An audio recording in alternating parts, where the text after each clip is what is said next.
This is speech take two, just one person in the audience.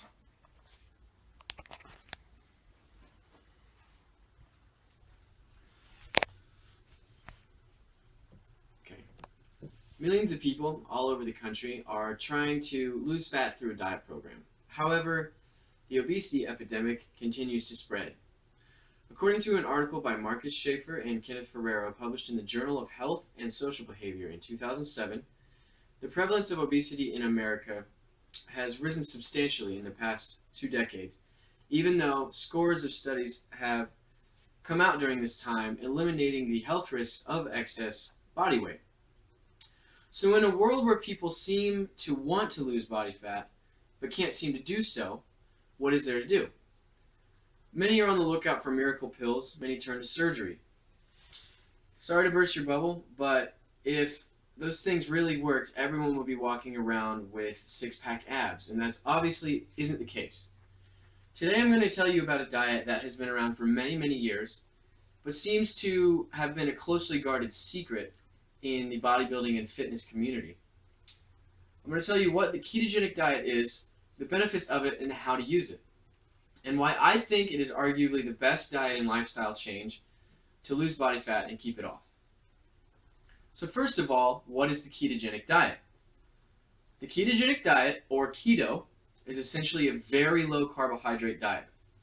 According to the article, Very Low Carbohydrate Ketogenic Diets versus Low Fat for Long-Term Weight Loss, published in the British Journal of Nutrition in 2013, the ketogenic diet entails subjects ingesting around 50 grams of carbohydrates or less per day, unlike traditional low carbohydrate diets, which subjects ingested up to 130 grams of carbohydrates.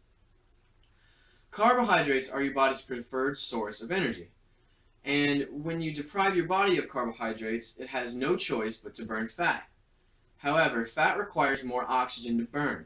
So, telltale signs that your body is burning fat: you may feel lethargic, you may move slower, and you may breathe heavier because your body requires more oxygen to burn the fat. This is all part of the plan. You need to stick with it because it takes 2 or 3 weeks for your body to adapt to the ketogenic diet on those super low carbs. Eventually, you'll begin burning fat more effectively, and as you begin burning fat more rapidly, the byproduct of fat being burned is ketones. The release of ketones is what the ketogenic diet gets its name from. As your body starts preferring ketones as its source of energy, your body drops into a state known as ketosis. While in ketosis, your body burns fat very rapidly. Your energy will pick back up for the previous weeks because your body has adapted to burning fat more efficiently and is receiving enough ketones to produce enough energy to function efficiently. Ketosis is very fragile. If you cheat or have a muffin or a candy bar, it will throw you out of ketosis. Staying in ketosis permanently is very possible, and it could be very beneficial for your body. For example, in the article Carbohydrates and Cancer, published in the European Journal of Clinical Nutrition in 2007, carbohydrates are digested and they ferment in the gut, producing alcohol. The long-term presence of alcohol in the digestive system can lead to cancer in the digestive tract. So tapping into ketosis can greatly reduce the risk of digestive cancers. Also, cancers can only use carbohydrates as a source of fuel, and it cannot grow without the presence of carbohydrates. Therefore, cancer patients that pull their body into ketosis and deprive the cancer of fuel can stall the cancer and keep it from growing anymore, and in some cases can push the cancer into recession. All that being said, the ketogenic diet is not easy.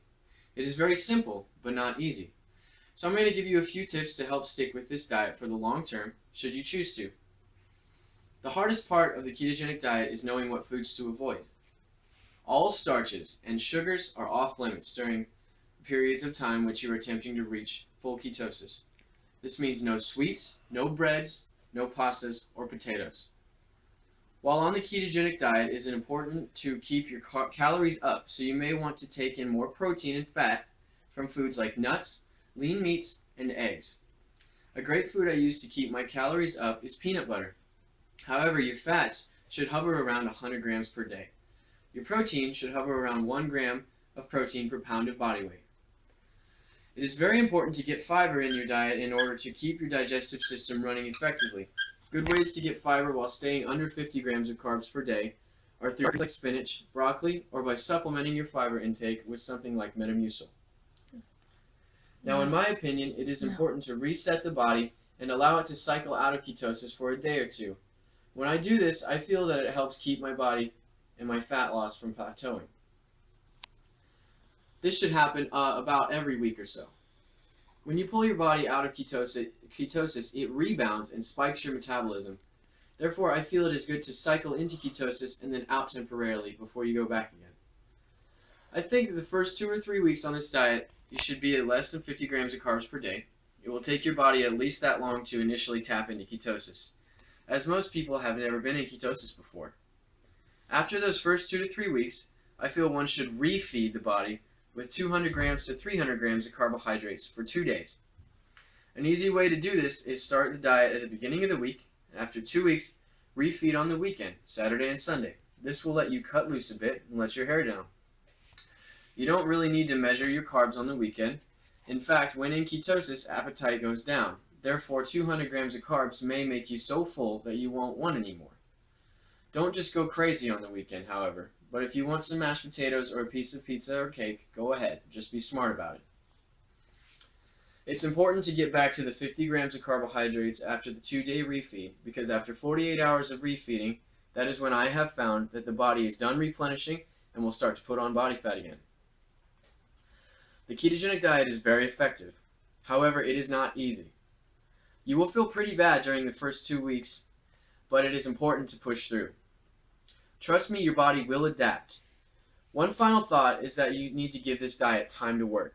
The longer you are on it, the more rapidly you will burn fat. Many people get fed up with the diet in 2 weeks because they haven't dropped 50 pounds yet. Results take time, so it is important to give this diet the proper time that it takes. The ketogenic diet is arguably the most effective way to drop pure body fat. So if you want to drop a few, give this diet a try, and I promise, if you use it correctly, you will not be disappointed. Thank you.